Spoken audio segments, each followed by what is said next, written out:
Բարի օր հարգելի հետևորդներ, եթերում ABC լուրերի ժամը 15-ի թողարկումն է, ես Սվետլանա Պետրոսյանն եմ, նախ կարևորը համառոտ։ Մարդու իրավունքների եվրոպական դատարանը արձանագրել է հայ զինծառայողի կյանքի իրավունքի խախտումը, ինչ հետևանքներ կարող է ունենալ այս որոշումը հետագա դատական գործընթացների համար։ Հայ գերիների հարցը բարձրացվել է ԱՄՆ կոնգրեսում, ինչ ուղերձներ են հնչել Վաշինգտոնում։ Ձերբակալել են Ավետիք Չալաբյանին, քննչական կոմիտեն ինչ մեղադրանք է առաջադրել։ Ռուսաստանի և Նոր Նախիջևանի թեմի հոգևորականները չեն կարողացել վերադառնալ իրենց ծառայությանը, որն է պատճառը։ Միջուկային զենքը շարունակում է լինել գլոբալ զսպման հիմնական գործոնը, ինչ հայտարարություններ է արել Մոսկվան։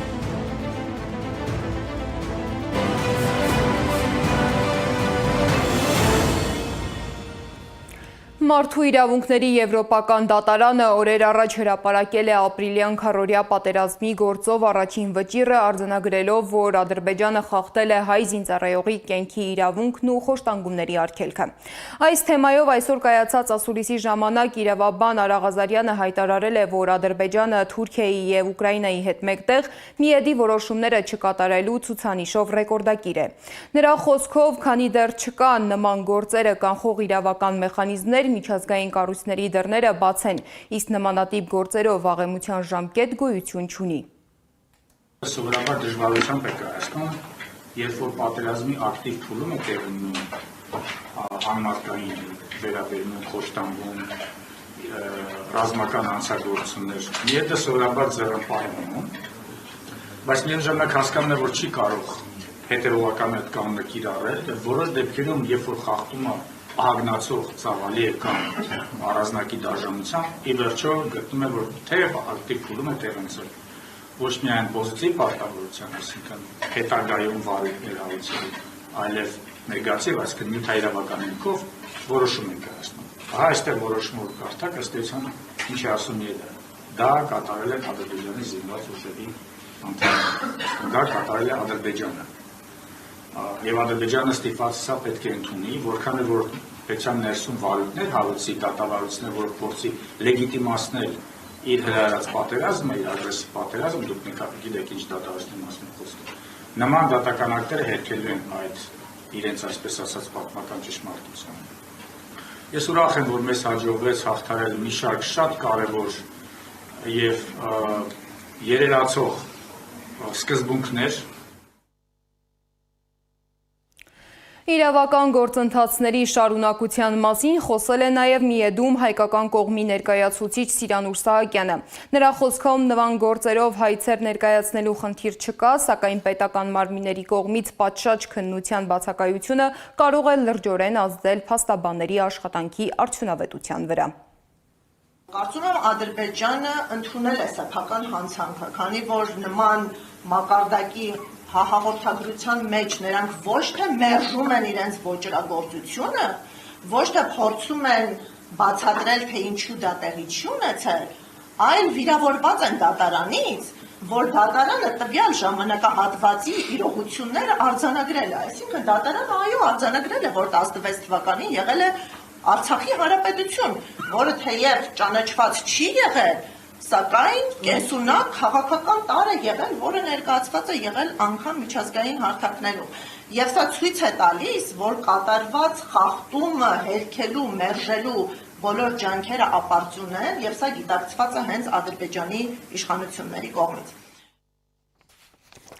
Մարդու իրավունքների թեման այսօր բարձրացվել է նաև Վաշինգտոնում։ ԱՄՆ կոնգրեսում անցկացված ասուլիսի ընթացքում կոնգրեսականները խոսել են Ադրբեջանում պահվող հայ գերիների մասին, ընդգծելով, որ նրանք հետապնդվում են իրենց ինքնության և համոզմունքների համար։ ԱՄՆ կոնգրեսական Բրեդ Շերմանը ընդգծել է, որ Ադրբեջանում մարդու իրավունքների պաշտպանները ազատության մակարդակը 100-ից գնահատում են ընդամենը 6 միավոր։ 2020 թվականի պատերազմից հետո Բաքուն շարունակում է պատանդներ պահելու պրակտիկան գործածել հայ հասարակությանը վախեցնելու համար։ հայ զինծառայողների մահապատիժների սարսափելի կադրերը, որոնք տարածել են հենց հանցագործները, բազմիցս հայտնվել են համացանցում։ Միացյալ Նահանգների իշխանությունը պետք է գործածի բոլոր հասանելի գործիքները Բաքվի վրա ճնշում գործադրելու համար։ Շերմանը մշակել եւ Ներկայացուցիչների պալատի արտաքին հարաբերությունների հանձնաժողովի նախագահի հետ համաձայնեցրել է հատուկ փոփոխություն, որը պահանջում է Վաշինգտոնից վճռական գործողություններ ձեռնարկել կալանավորվածների ազատ արձակումն ապահովելու համար։ Առանց բանտարկյալների ազատ արձակման տարածաշրջանում երկարատև խաղաղություն չի լինի։ Նույն ասուլիսին մասնակցել են նաև Ամերիկայի Հայդատի հանձնախմբի ներկայացուցիչները։ Նրանք ներկայացրել են, թե միջազգային կառույցներում հայ գերիների իրավունքների պաշտպանության ուղղությամբ ինչ աշխատանքներ են անում։ Այս գոչերուն գողքին շատ հստակ փանացևեր կան եւ բարեփոխման առաջարկներ կան, որ Ամերիկայի հայդատի հանձնախումբը կհետաբնթե եւ այս կոնգրեսականները կղեկավարեն։ Այս հաջորդ երկու շաբթվան ընթացքին գարկմը մեծ ամերիկյան անվտանգության հետ կապված, արտաքին օժանդակության հետ կապված փանացևեր կան, որ կոնգրեսը պիտի քննարկե։ Ադոնց մեջ Ամերիկայի հայդատի հանձնախումբը աշխատակցելով այս կոնգրեսականներուն հետ կտեսնենք, որ մոտավորապես 8 դարբեր բարեփոխիչ առաջարկներ ներկայացված են այդ մեծ փանացևերուն, որոնք կընդգրկեն հայամետ դարբեր առաջարկներ, adonց մեջ գա անշուշտ գոչեր, որ ռազմակերիները անմիջապես ազատ արձակվին, adonց մեջ կան գոչեր, որ ամերիկյան ռազմական օժանդակությունը թեպի Ադրբեջան գենա եւ 907-րդ փանացևը, որ 1992-ին որթեգրված է, ամեն ցևով կորզաթրվի։ Իդեպ 3 Բաքվում կայացել է հայ գերիների կեղծ գործի վերաբերյալ հերթական նիստը։ Ադրբեջանական լրատվամիջոցները հայտնել են, որ Արցախի պաշտպանության բանակի նախկին հրամանատար Լևոն Մնացականյանը հայտարարել է, որ չի ընդունում իրեն առաջադրված մեղադրանքները։ Հաջորդ նիստը նշանակված է հունիսի 30-ին։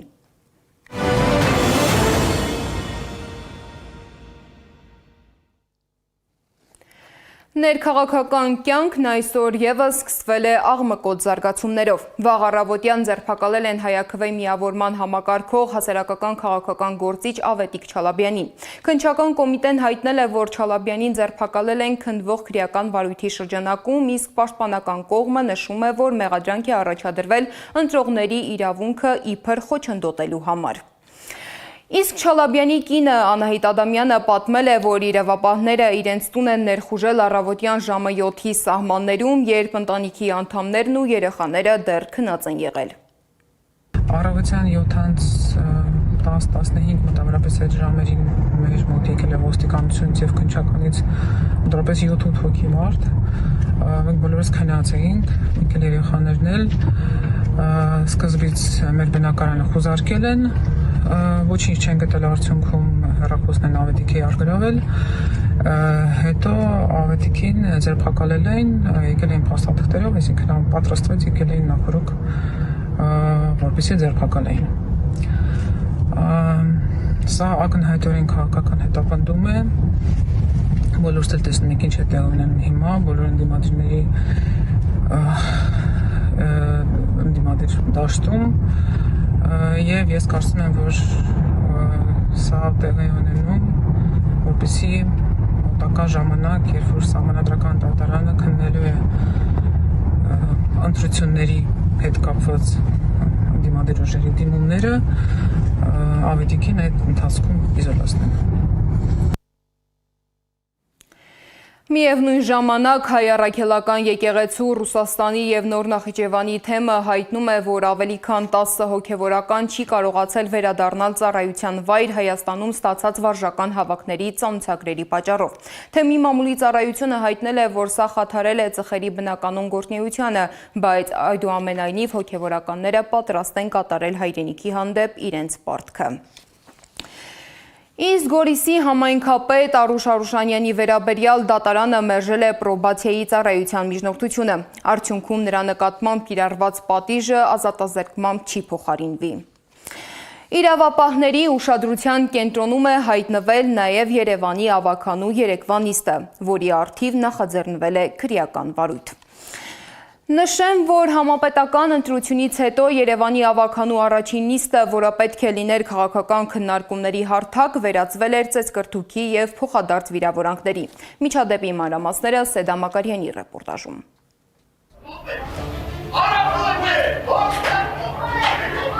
Մարտաֆիլմ հիշեցնող այս կադրերը Երևանի քաղաքապետարանի հերթական նիստից են։ Արդեն ավանդույթի համաձայն ավագանու անդամները միմյանց վրա ջուր են լցրել, ապա գործի դրել բռունցքները։ Նիստերի դահլիճից հետո անցել են միջանցքներ ու միմյանց գետնին տապալելով ծեծել։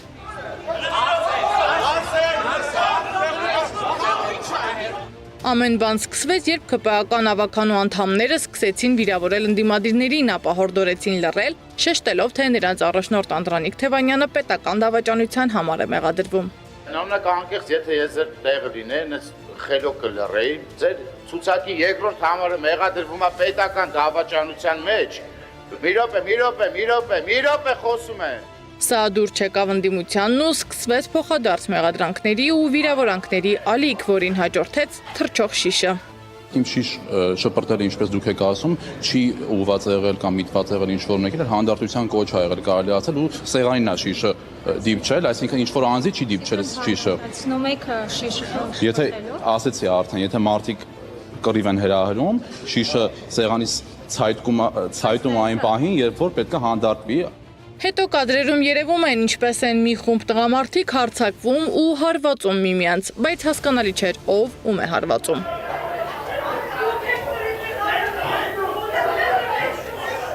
Բայց նույն կադրում երևում է, թե ինչպես են դիմադիր Աննա Ավետիսյանը տեսանկարում տեղի ունեցածը, որն էլ բարկացնում է Հանրապետություն կուսակցության ավագանու անդամ Անի Խաչատրյանին։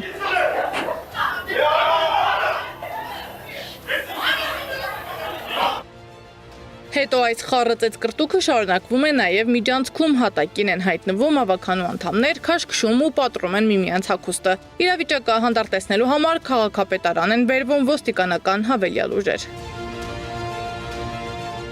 Մյուս փոխքաղաքապետը Սուրեն Գրիգորյանն էլ պնդում է, թե իրենք ուղղակի սուր ելույթներ են ունեցել, որին պետք էր պատասխանել նույն կերպ։ Ըստ նրա, կռիվ հրահրող ընդդիմություններ։ Պարոն Խաչատրյանինը սուր էր, իմն էլ էր սուր, բայց նրան պետք է սուր ելույթով պատմել։ Մարդու անմեղության կանխավարկածը չհարգել եւ որևէ գնահատական տալը նորմալ է։ Մտք ասեք,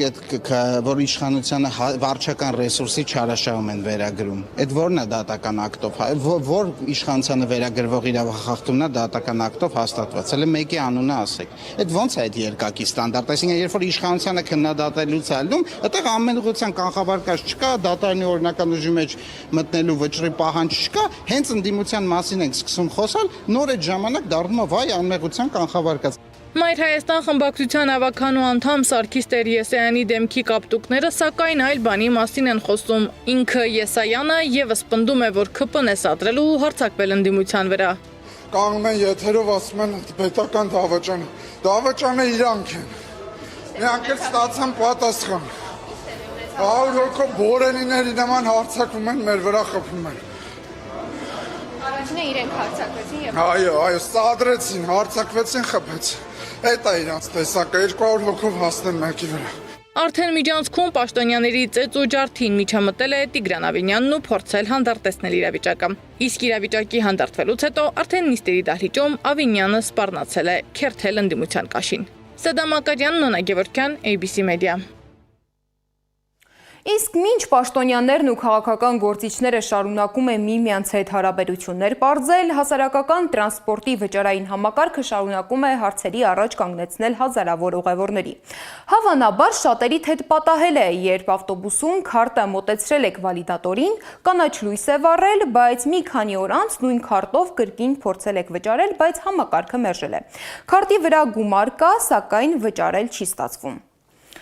Ինչ է կատարվում, ինչու է նույն քարտը մի օր վճարում, մյուս օրը ոչ և ինչու են քաղաքացիները դժգոհում նոր վճարային համակարգից, ռեպորտաժում։ Քարտի վրա գումար չկա, բայց վալիդատորը կանաչ լույսով հաստատում է վճարումը։ Մի քանի օր անց նույն քարտի վրա արդեն գումար կա, բայց համակարգը կարմիր լույսով մերժում է։ Թե ինչու է այդպես աշխատում վճարային համակարգը և ինչու են քաղաքացիները բողոքում, փորձել ենք պարզել, մինչ այդ քաղաքացիների բողոքների մասին։ Իրենց սարքերի պատճառով մեզ են տուգանում, գիտեք քանի անգամ եմ վճարում, չի ընդունում։ Ամերիկա քարտի հետ էր խնդիր, արդեն հոգնեցի զանգերից ու պարզաբանումներից փոխեցի։ Հիմա Նեկոյի քարտի հետ է նույն խնդիրը։ Զանգում ես քաղաքապետարան, հայցում են մեր ներողամտությունը։ Ասեմ ավելին, հարցին էլ վերջնական լուծում չի տրվում։ Նախորդ անգամ ես էլ 3 անգամ վճարեցի, վերջում բանկինգով բացեցի, 3 անգամ 150 դրամ քաշել էր, բայց սարքը ցույց էր տալիս չվճարված։ Վստահ եմ, ավտոբուսում եղած մարդկանց 90%-ը վճարել է, հեչ էլ անսարք չեն ապարատները։ Ես ամեն օր 4-ից 5 տրանսպորտ եմ փոխում եւ մեզ եւս ստուգում են, դեռ չեմ հանդիպել նման դեպքի։ Դե բարև ձեզ, ինչի մարդը պետք է տուգանվի, եթե ձեր թելսել կոչվածը ամեն օր պարտադիր չի անցկացնում, այնինչ կոնկրետ ես գնում եմ ամսական աբոնեմենտ։ Տուգանվեմ, հետո ասեն գնա բողոքարկի, ինչի ես պետք է ընկնեմ այդ վալակիտայի մեջ։ Առաջի հերթին գնացեք ձեր համակարգը վերանայեք եւ սարքի մեջ ապարատներ բերեք դրեք։ Ձեր կարգավիճակում օրեր առաջ ես եմ հայտնվել, ուղակի մի լավ աղբեր իմ տեղը վճարեց իր քարտով։ Երեկոյան նայում եմ այդ դռացրած քարտից 300 դրամ քաշած ա եղել։ Բա ես հիմա ում եմ տուգանելու։ Հենց այս բողոքներով վերջին շաբաթներին սոցիալական ցանցերում դիմել են բազմաթիվ քաղաքացիներ։ Նրանք պատմում են, որ բանկային քարտով կամ հավելվածով փորձել են վճարել, սակայն վալիդատորը մերժել է վճարումը, իսկ հսկիչի ստուգման ժամանակ պարզվել է, որ ուղևորության համար վճարում չի գրանցվել։ Քաղաքացիների խոսքով խնդիրը միայն տեխնիկական խափանումները չեն։ Նրանք ասում են, հաճախ չեն հասկանում, թե ինչու է համակարգը մերժում վճարումը, ինչ պետք է անել նման իրավիճակում եւ ինչպես խուսափել տուգանքից։ Լիանա Հունանյանի խոսքով նման հարց նախկինում իրենց չէր ուղղվել։ Նա առաջին անգամ հրապարակայնորեն պարզաբանում է, թե ինչու է քարտի վրա գումար չլինելու դեպքում վալիդատորը երբեմն կանաչ ազդանշանով հաստատում վճարումը։ Երբ որ դուք ձեր քարտը բանկային մոտեցնում եք վալիդատորին, վալիդատորը պարզապես ստուգում է ձեր քարտը սև ցուցակում է թե ոչ։ Եվ եթե ձեր քարտը սև ցուցակում չի, այդ պահին վալիդատորը դեռ չգիտի ձեր քարտի վրա գումար կա թե չկա։ Եվ ինքը ձեզ բաց է թողնում, ասում է ստացել ենք ձեր տոմսը։ Երբ որ դուք արդեն անցնում եք, համակարգը նոր դրանից հետո սկսում է գանձման process-ը։ Ըստ Հունանյանի, մեխանիզմը հնարավորություն է տալիս խուսափել հերթերից, իսկ քաղաքացիները գիտեին, որ իրենց քարտն այսպես կոչված սև ցուցակում է հայտնվում։ Երևան քաղաքի կառավարման տեխնոլոգիաների կենտրոնի տնօրեն Սարգիս Մանուկյանը նշում է, որ մինչև այժմ այդ մեխանիզմի մասին քաղաքացիներին առանձին չեն տեղեկացրել։ Քաղաքացին պետք է իմանա, որ դա հասարակական տրանսպորտ նստելուց պետք է ունենա տոմսը պետք է լինի օրինակ թելսել հավելվածի մեջ ձեռք բերված տոմսի տեսքով, տրանսպորտային քարտ, որը լիցքավորված կլինի մեջը տոմս կամ բանկային քարտ, որը կունենա վրան գումար։ Քաղաքացին դա պետք է ունենա։ Տեխնիկական նման դետալներ քաղաքացուն ծանրաբեռնելու իմաստ չկա։ Այսինքն քաղաքացին ոչ միայն տեղեկացված չէ սև ցուցակի գոյության մասին, այլև որևէ ծանուցում չի ստանում, որ իր քարտն այնտեղ է հայտնվել։ Արդյունքում հաջորդ անգամ ավտոբուս նստելիս կարող է արդեն մերժում ստանալ, չհասկանալով պատճառը։ Երբ ուղևորը փորձում է վճարել, բայց չի ստացվում, անկախ պատճառից, եթե հսկիչը նրան մոտենա երթևեկելիս, տուգանելու է։ Ուղևորը ինչպես պետք է պաշտպանի իր իրավունքը, ինչպես իմանա խնդիրը ինչից է, եթե վալիդատորը կարմրելուց ու մերժման ազդանշանը տալուց բացի ոչինչ չի գրում էկրանին։ Իրոք որ տեղեկացված լինելը մարդուն շատ ավելի կօգնի իր հետագա գործունեությունը ճիշտ պլանավորել եւ մենք այդ առումով արդեն իսկ գործողություններ ենք ձեռնարկել մատակարարին նաեւ թելսելին առաջադրանք ենք տվել որ մերժման պատճառը վալիդատորի վրա թե տեքստային հնարավորության դեպքում նաեւ ձայնային երևա այսինքն երբ որ մարդը լսում է այդ մերժման ձայնը կամ տեքստով գրվի անբավարար միջոցներ կամ սև ցուցակ Կատարող կողմից թելսելից նշում են, որ քննարկում են։ Այո, ճիշտ հարց եք բարձրացնում, էկրանի վրա մերժման հիմքերը, պատճառները նշելը մենք փորձում ենք դա կարգավորենք, եթե հնարավորություն լինի, այս պահին չեմ կարող վստահ ասել հնարավորություն կա թե չէ։ Քաղաքացիների հարցերից մեկն էլ վերաբերում է հսկիչների աշխատանքին։ Շատերը կարծում են, թե հսկիչի ձեռքի սարքը ստուգում է քարտի մնացորդը կամ նույնիսկ կարող է գումար գանձել։ Ինչ է անում հսկիչը, երբ մտնում է հասարակական տրանսպորտ։ Սարքը, որը հսկիչի ձեռքում է, դա տրանսպորտում տեղադրված վալիդատորի մեկ այլ տարբերակ է, ձեռքի տարբերակ է։ Ինքը լրիվ նույն գործողություններ է կարողանում անել, ինչ որ վալիդատոր, այսինքն տոմսի վավերականության ստուգում, բայց մի տարբերությամբ, որ ինքը ոչ մի վճարում ինքնուրույն չի ընդունում, ինքը ուղղակի ստուգում է, վճարումը տեղի ունեցել, թե չէ կոնկրետ տրանսպորտային միջոցի շտեմարանի տվյալները ներբեռնելով։ Քաղաքապետարանի տվյալներով մայիսի 23-ից 24 ընկած ժամանակահատվածում հասարակական տրանսպորտում գրանցվել է ավելի քան 14 միլիոն ուղևորություն։ Տուգանվել է 943 ուղևոր։ Դրանցից 451-ն առանց տոմսի երթևեկելու, 471-ը այլ անձի արտոնյալ տոմս գործածելու, իսկ 22-ը անսահմանափակ տոմս ունենալով չվավերացնելու համար։ Քաղաքապետարանում նշում են, եթե ուղևորը համոզված է, որ տուգանքը սխալ է կիրառվել, կարող է բողոքարկել այն։ Եթե պարզվի, որ վճարումը չի գրանցվել տեխնիկական խնդրի պատճառով, տուգանքը կարող է բեկանվել։ Թեև քաղաքապետարանը վստահեցնում է, որ համակարգը հիմնականում գործում է կայուն եւ նման դեպքերը քիչ են ընդհանուր ուղևորափոխադրումների համեմատ, քաղաքացիների դժգոհությունները շարունակում են վերաբերել ոչ միայն առանձին տեխնիկական խնդիրների, այլ նաեւ իրազեկման պակասին։ Իսկ մինչ վալիդատորները սկսեն ցույց տալ մերժման պատճառները, բազմաթիվ ուղևորներ շարունակում են փորձել ինքնուրույն հասկանալ կամ ենթադրել, ինչու է իրենց վճարումը երբեմն ընդունվում, երբեմն մերժվում։ Անի Աբաղյան, Էդիկ Մալաքյան, Նոնա Գևորգյան, ABC Media։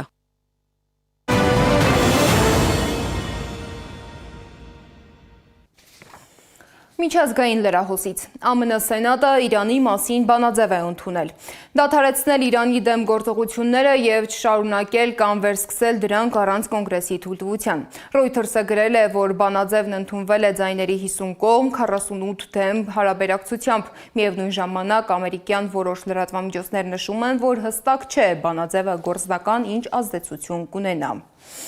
Իսկ Ռուսաստանի Դաշնության նախագահի մամուլի քարտուղար Դմիտրի Պեսկովի գնահատմամբ ներկայում աշխարհը գլոբալ պատերազմից զերծ պահող հիմնական գործոնը միջուկային զենքն է։ Նրա խոսքով միջազգային անվտանգության համակարգը թուլացել է եւ զսպման գլխավոր մեխանիզմը շարունակում է մնալ միջուկային հավասարակշռությունը։ Միջազգային լուրերը ռեպորտաժում։ Արևմտյան երկրներն այժմ բացահայտ հայտարարում են, որ պատրաստվում են պատերազմի Ռուսաստանի դեմ։ Ռազմական ակադեմիայի շրջանավարտների հետ հանդիպմանն ասել է Ռուսաստանի նախագահ Վլադիմիր Պուտինը։ Եվրոպական երկրները դեռ չեն հասել այն կետին, որ իրենց տարածքից Ռուսաստանի ուղղությամբ որևէ բան արձակեն։ Նրանք հասկանում են, որ պատասխան հարված կլինի։ Ռուսաստանը պատրաստ է ձեռնարկել բոլոր միջոցները Բելարուսն ու Միութենական պետությունը պաշտպանելու համար։ Այս հայտարարությունն էլ արել է Ռուսաստանի արտգործնախարար Սերգեյ Լավրովը։ Մենք պատրաստ ենք ձեռնարկել պայմանագրով նախատեսված բոլոր միջոցները մեր դաշնակցի եւ իհարկե Միութենական պետության անվտանգությունն ապահովելու համար, ասել է նա, հավելելով. Բելարուսին փորձում են ներքաշել հակամարտության մեջ, ընդլայնելով ռազմական գործողությունների աշխարհագրությունը։ Իրանի ամբողջ տարածքում վերականգնվել է օդային երթևեկությունը։ Հիշեցնենք, փետրվարի 28-ին սկսված պատերազմի հետևանքով փակվել էր Իրանի ամբողջ օդային տարածքը, որը հարձակումներով պայմանավորված երբեմն բացվել ու կրկին փակվել է։ Իրանը բացել է Հորմուզի նեղուցը, սակայն օրական միայն սահմանափակ թվով նավերի է թույլատրվում անցնել, հայտնում է Ֆարս գործակալությունը։ Միայն մեկ օրում Հորմուզի նեղուցով 19 միլիոն բարել նավթ է հոսել, ինչը բոլոր ժամանակների համար ռեկորդ է։ Նավթի գներն անկում են ապրում եւ աշխարհը շատ ավելի անվտանգ է դարձել, գրել է Միացյալ Նահանգների նախագահ Դոնալդ Թրամփը։ Լիբանանը գտնվում է Իրանի օկուպացիայի տակ, նման հայտարարություն է արել Իսրայելի արտգործնախարար Գիդեոն Սաարը։ Լիբանանի ինքնիշխանությունը ոտնահարում են Հեզբոլլահն ու Իրանը, ոչ թե Իսրայելը, ասել է նա։ Եվրոպայում աննախադեպ շոկ եղանակ է, Ֆրանսիայում զովանալու փորձը փորձանք է դարձել։ Գետերում, լճերում եւ ջրային այլ տարածքներում վերջին օրերին խեղդվել է առնվազն 40 մարդ։ Եվրոպայում աննախադեպ շոկ եղանակն ազդել է նաև գնացքով երթևեկության վրա։ Եվրոստարը հայտարարել է, որ կրճատում է ուղևորությունների թիվը։ Չի իրականացվի օրական 2 ուղևորություն։ Ավստրալիայի 58-ամյա բնակիչ Ջոզեֆ Մկգրելբեյ Թափն ամենաբարձր բղավոցի համար դարձել է Գինեսի ռեկորդագիր։ Անցյալ շաբաթ Գինեսի ռեկորդների գիրքը հաստատել է, որ տղամարդը գրանցել է երբևէ մարդու կողմից արձանագրված ամենաբարձր բղավոցը։ Նա բղավել է հիմա բառը 122.4 դեցիբել ուժգնությամբ։ Welcome to Canberra!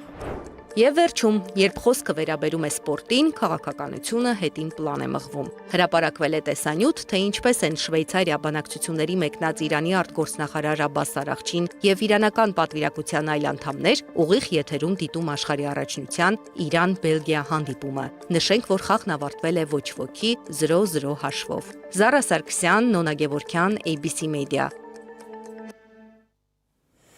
Եղանակային կանխատեսումների մասին։ Առաջիկա օրերին Հայաստանը գտնվելու է Սևծովյան ցիկլոնի ազդեցության գոտում։ Օդերթաբանների կանխատեսմամբ հատկապես երեկոյան եւ գիշերային ժամերին հանրապետության մեծ մասում սպասվում է անձրև, առանձին հատվածներում նաեւ կարկուտ։ Իսկ ինչպիսին կլինի հուլիս ամիսը, լսենք։ Հուլիսը օդի ամսական միջին ջերմաստիճանը հանրապետության ողջ տարածքում կանխատեսվում է կլիմական նորմայի սահմաններում։ Տեղումների քանակը սպասվում է նորմայից ավել, այսինքն ունենալու ենք ոչ շատ շոգ եւ բավարար տեղումներով հունիս։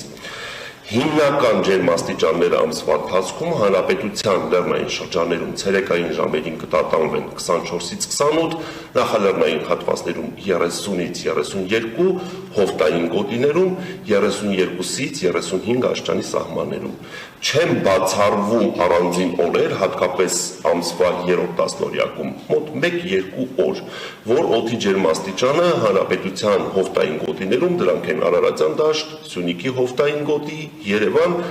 1-2 օր ընդամենը տատանվի 38-ից 40 աշճանի սահմաններում։ Եվ վերջում պատմություն մի մարդու մասին, որը ամեն օր առերեսվել է մարդկային ցավին, բայց շարունակում է կատարել իր պարտքը։ Յուրաքանչյուր դեպք իր հետքն է թողում, հատկապես երբ այն վերաբերում է երեխաներին։ Այդպես է իր աշխատանքի մասին խոսում ներքին գործերի նախարարության փրկարարծառայության ջրասուզակ Վահե Մելքոնյանը։ Նա պատմել է Փամբակ գետում խեղդված քույրերի որոնողական աշխատանքների, մասնագիտական դժվարությունների եւ փրկարարի առաքելության մասին։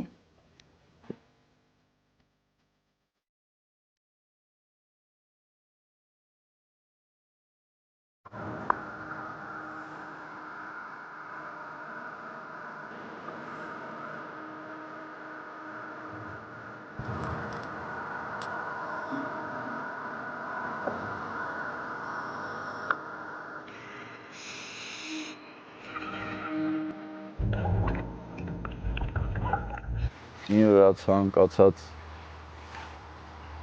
դեպքին չոր մի հետք թողում եմ, մանավանդ ինչը վերաբերում է երեխեքին, շատ ցավալի է։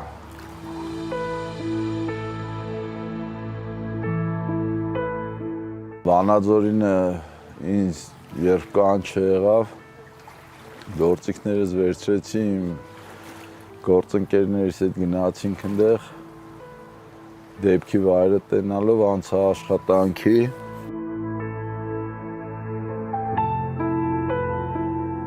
7 տարեկան բալիկին գտա մոտավորապես դեպքի տեղից մի 500 մետր այն կողմից։ Ինքը ափի վրայից ծառը ընկել էր ջրի մեջ, փուճուրը գնացել էր ծառի տակ։ Շոշափելով թաթիկից գտա, հետո դժվարությամբ հանեցի այդ ծառների այդ ճյուղերի մեջից, սկսեցի արդեն հաջորդի որոնումը։ Տևեց մի քանի օր, 10-11-ին հասնում էի տուն, փորձում եմ քնեմ, դե չեմ կարող։ Սաղ գիշերը պարկում մտածում էի քարտեզով բացում նայում էի, որտեղ կարա երեխուն պահած լինի, որ ես այդ տեղը նայած չլնեմ, որտեղ է թամ նայեմ, որտեղ բաց թողած կա։ Գետի աշխատանքի ինքնին շատ բարդ է։ Ու անսպասելի, անակնկալ ամեն ինչի հանդիպում ես, ամեն բարդության հանդիպում ես ու շատ վտանգավոր տեղերի աշխատանքները իրականացնում, դժվար հասանելի տեղեր։ Մեծ քույրիկին 13-ամյա աղջնակին էլի մցրել էր հաստ ծառի տակ, որը որ էլի գետի մեջ ընկած էր ու ավազով ծածկել էր։ Տեղեր կար 5 անգամ, 6 անգամ նայել է։ Ու փաստորեն ավազի տակ հետո մեշոքներ բան եկել էր ծածկել էր ավազի տակից կարեցա գտնեմ շունչ սպայելով իշնում փորում էի ավազի տակից բալիկին անի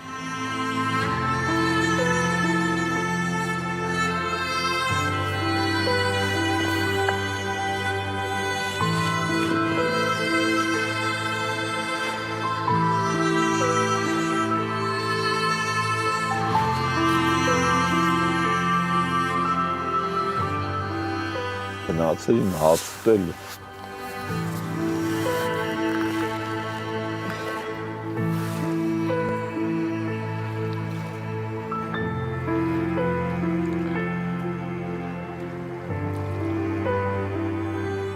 Ներերին որ էթան երեխեք հաց ուտելու տեիցին կորը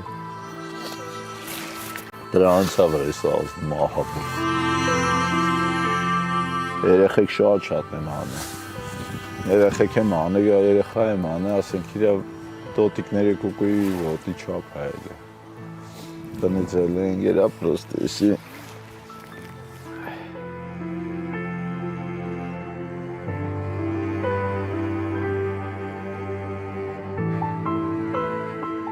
Հերոսի բան չկա, ուղղակի մարդ պիտի խղճով ապրի Էդի ես չեմ անում, էդի սիրտս է